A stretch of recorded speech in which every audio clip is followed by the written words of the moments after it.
भैया 2 किलो पनीर देना। अरे रुको यार कल्लू, लाइन में लग जाओ, तुम हमेशा सबसे बाद में आते हो और सबसे आगे खड़े हो जाते हो।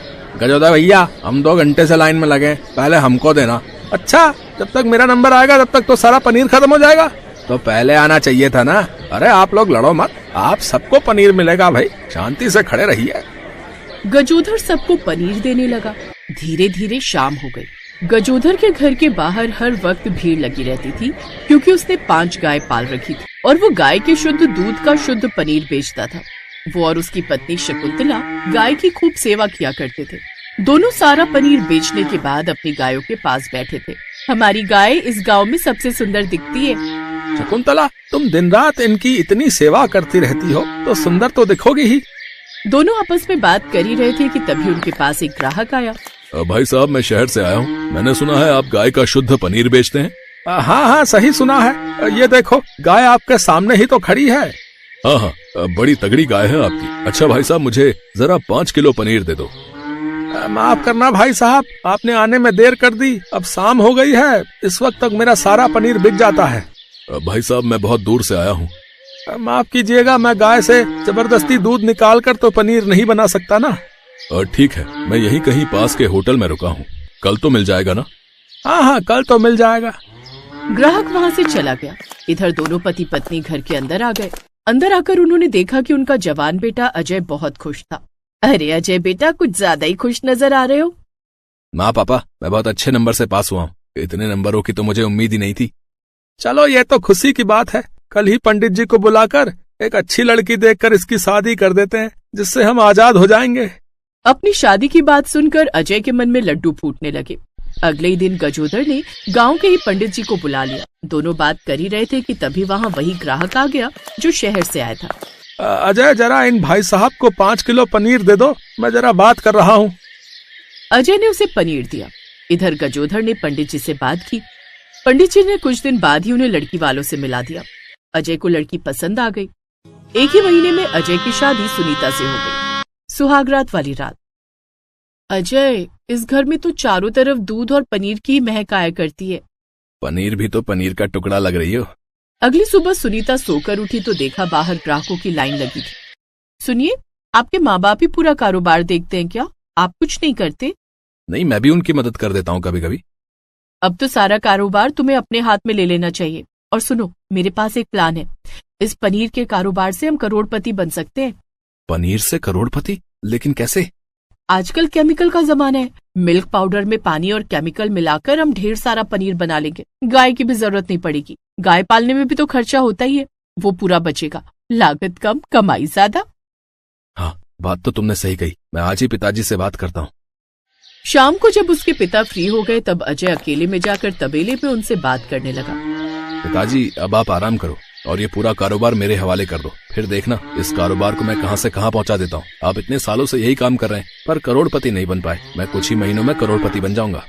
अचानक ये ख्याल तेरे अकेले का तो होगा नहीं, क्योंकि अभी तक तो तुझे मेरा धंधा खराब लगता था। मैंने कितनी बार कहा कि सीख ले, पर तूने तो कभी इंटरेस्ट नहीं दिखाया। अब अचानक पता नहीं कौन सी खुराफात किसने भर दी, चला आया 1 महीने में करोड़पति बनने। गजोधर ने अजय के हवाले अपना व्यापार नहीं सौंपा। उसकी बीवी बहुत गुस्सा हुई। वो दोनों सिर्फ गजोधर और शकुंतला की मदद किया करते थे और कुछ नहीं करते थे।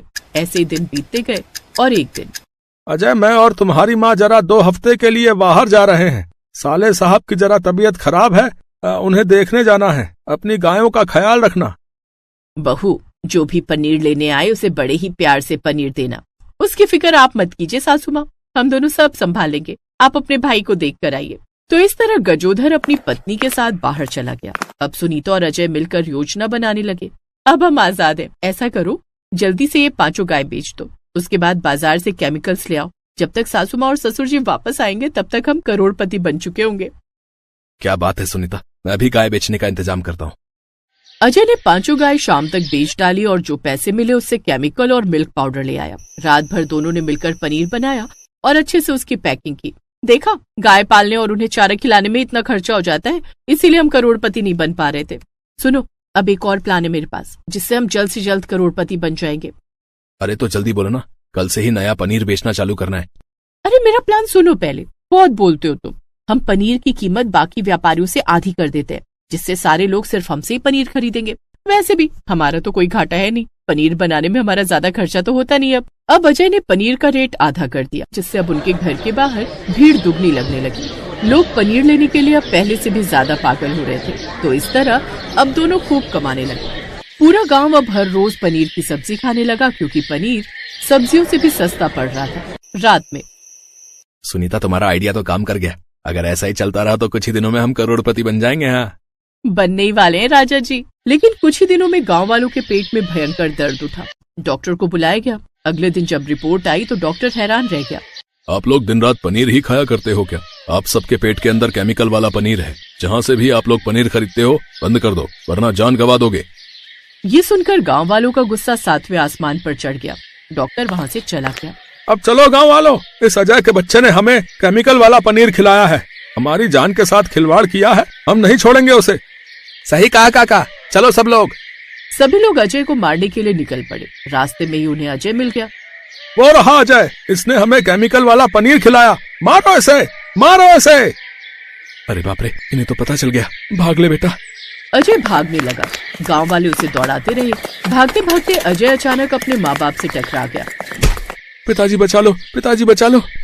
अरे गजोदर भाई, आपके बेटे ने हम गांव वालों को केमिकल वाला पनीर खिलाकर बीमार कर दिया है, हम इसे नहीं छोड़ेंगे। कमबख्त है, इसीलिए मैं अपना धंधा तेरे हवाले नहीं कर रहा था। आजकल के लौंडे आसान रास्ता ढूंढते हैं पैसा कमाने का। गांव वालों, इसे माफ कर दो। अब मैं आ गया हूँ, फिर से आपको गाय का शुद्ध पनीर मिलेगा। और आप लोग फिक्र मत करो, आप सबके इलाज का सारा खर्चा मैं दूंगा। अजय ने सभी गांव वालों से माफी मांगी। दोस्तों, सफलता का कोई शॉर्टकट नहीं होता।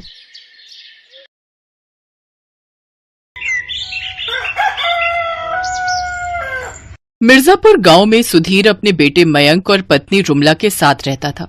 सुधीर बहुत गरीब था। वो गांव में पानीपुरी का ठेला लगाया करता था, जिससे उसकी रोजी रोटी चलती थी।